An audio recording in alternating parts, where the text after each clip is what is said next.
Morning students, I am Ashutosh and you are welcome to my online maths classes. बच्चों, आज मैं फिर शून्य से ही रिलेटेड चीज़ों की बात करने वाला हूँ, क्योंकि अभी शून्य की ही सीरीज चल रही है। तो आओ बच्चों, आज देखते हैं और समझते हैं कि पिछली कक्षा में हमने जाना कि शून्य को किसी भी संख्या से भाग देने पर उसका जो वैल्यू आता है, रिजल्ट आता है, वो 0 ही आता है। लेकिन आज उसको उलट करके देखते हैं। मतलब मान लो कोई संख्या है 5, उसको मैं भाग दूंगा 0 से, तो कितना आएगा वैल्यू। 5 रहे 6 रहे कुछ भी रहे, ये शून्येतर संख्या, ये 0 नहीं होना चाहिए। 0 से हट करके कोई भी संख्या रहे, उसको हमें भाग देना हो शून्य से, तो क्या वैल्यू होगा। इसको हम लोग ऐसे भी लिखते हैं 5 divided by 0 is equal to क्या होगा। चलो भाग दे करके देखते हैं। ये है आपका डिवाइडर, तो 0 से भाग देते हैं, ओके। और ये है आपका डिविडेंड, भाग देते हैं, क्या होता है। 0 का आप पहाड़ा पढ़ें, क्या होता है 0 का पहाड़ा, मल्टीपल होता है। 0 1 जा 0 होगा क्या, 0 2 जा 0, 0 3 जा 0 ही होगा। हाँ, 1 1 जा 1, 1 2 जा 2, 1 3 जा 3, और 2 1 जा 2, 2 2 जा 3, ऐसे होता है ना। लेकिन 0 का तो होता ही नहीं है। 0 को किस संख्या से गुना करें, कितनी संख्या से गुना करें कि आपका 5 आए। क्या कभी आ सकता है, आएगा? नहीं आ सकता है। इसलिए इसको बोला जाता है अपरिभाषित, मतलब अनडिफाइंड। इसको अभी तक डिफाइन नहीं किया गया है।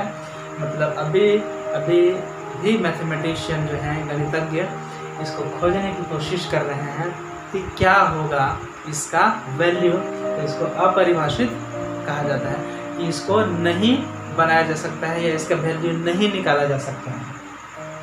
ये हुआ पहली बात, ठीक है बच्चों।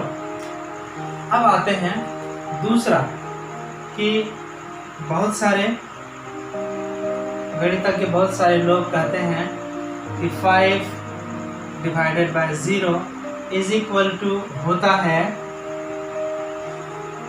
अनंत। क्या होता है, अनंत होता है। मतलब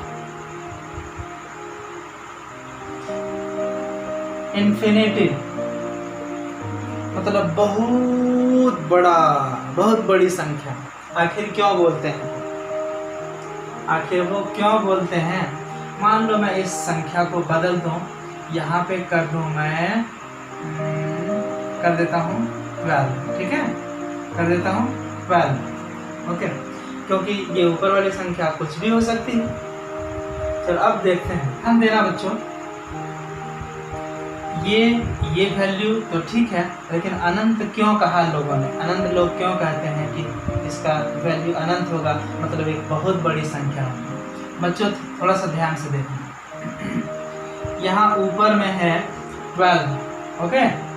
यदि मैं यहाँ नीचे भी लिख दूं 12, तो कितना होगा, 1 होगा, पहली चीज। दूसरा, ऊपर का वैल्यू वही रखते हैं, नीचे मैं इसको कर देता हूँ आधा, थोड़ा कम, तो कितना हो जाएगा इसका वैल्यू 2। सी, अभी ऊपर का वैल्यू उतना ही रहता है, नीचे का वैल्यू थोड़ा और कम कर देता हूँ, 4 कर दिया, कितना हो जाएगा 3। अगला देखो बच्चों, 12 ऊपर में ही है, नीचे में और छोटा कर देता हूँ, तो क्या हो गया 4। देखो बच्चों, उसको मैं और अभी नीचे वाला और छोटा कर रहा हूँ 2, तो कितना हो जाएगा 6। आगे देखो बच्चों, ऊपर का उतना ही है, नीचे में 1 कर दूँ, कितना हो जाएगा 12। हम यहाँ क्या देख रहे हैं कि नीचे का वैल्यू जो घट रहा है, देखो जो घट रहा है, 12 था, 6 था, तो उसका जो रिजल्ट है, जो भागफल है, वो बढ़ता जा रहा है। 4 में 3 हो गया, 3 में 4 हो गया, 6 हो गया, 12 हो गया। इसका मतलब अब हम जब इसको और कम करेंगे, क्योंकि इससे भी तो कम होता है, 1 से भी कम होता है ना, 1 से कम क्या होगा, 0.9 होगा, 0.8 होगा, 0.7 होगा, 0.6 होगा, 0.5 होगा, ऐसे होते होते बहुत सारी संख्या आएगी ना। तो ये वैल्यू बढ़ते बढ़ते बढ़ते बढ़ते बढ़ते बढ़ते बहुत बड़ा हो जाएगा, इसलिए उसको बोलते हैं 12/0 इज इक्वल टू अनंत बोलते हैं। ठीक है बच्चों, क्यों? यहाँ मैं एक एग्जाम्पल जो देता हूँ, 12 से और यहाँ नीचे करो इसको, इससे और छोटा एक दिखा देता हूँ। जैसे ऊपर में 12 भी है और नीचे में कर दिया मान लो 0.001, ठीक है। इसका वैल्यू कितना होगा, ये हो जाएगा कितना डिवाइडेड बाय 1, इतना होगा वैल्यू, और ये कितना हो जाएगा, तो कितना ज़्यादा बड़ा हो गया। मतलब जब 0.001 लिखा मैंने नीचे, तो वो संख्या कितनी बड़ी हो गई। इसका मतलब कि जब 0 करेंगे वो संख्या इतनी बड़ी हो जाएगी, इतनी बड़ी हो जाएगी कि पता नहीं लगाया जा सकता है। इसलिए इसको बोला जाता है इन्फिनिटी या फिर अनंत। तो ठीक है बच्चों, समझ में आया ये तर्क कि क्यों उसको अपरिभाषित बोला जाता है, या फिर क्यों उसको अनंत या इन्फिनिटी बोला जाता है। तो उम्मीद है बच्चों आपने इस तर्क को, इस लॉजिक को, इस प्रक्रिया को जो मैंने समझाने की कोशिश की, तो उसका वैल्यू या तो अनडिफाइंड आएगा या नहीं तो फिर इन्फिनिटी आएगा। अनडिफाइंड आएगा तो क्यों आएगा, और इन्फिनिटी आएगा तो क्यों आएगा। क्या आएगा ये तो रटना आसान है, बट क्यों आएगा यह यदि आपने जान लिया, मतलब इसको बोलते हैं कॉन्सेप्ट क्लियर करना, है ना। यदि कॉन्सेप्ट आपका क्लियर हो गया, संकल्पना यदि आपके दिमाग में बैठ गई, तो फिर आप जीवन भर उसको नहीं भूलेंगे। क्या आप 2 का पहाड़ा 20 तक बचपन में आपने सीखा है? क्या अंतिम समय तक जब आप मृत्यु शैया पर लेटे हों उस समय भी आपको याद रहेगा 2 का पहाड़ा? इस तरह से हम लोग उसको समझ चुके होते हैं, इस तरह से उसको पढ़ चुके होते हैं। तो इसलिए समझ, अंडरस्टैंडिंग जो है, मतलब उसको बोध भी बोलते हैं, वो होना बहुत ज़रूरी है बच्चों में। अदरवाइज क्या है, तो 0 बाय कुछ भी करो तो वो 0 ही होता है। ये आपने याद कर लिया, तो हो सकता है कभी आपसे मिस भी हो जाए। मैंने लिखा 5/0 का क्या होगा आंसर, और फिर एक जगह पे लिखा 0/5 क्या होगा आंसर। आप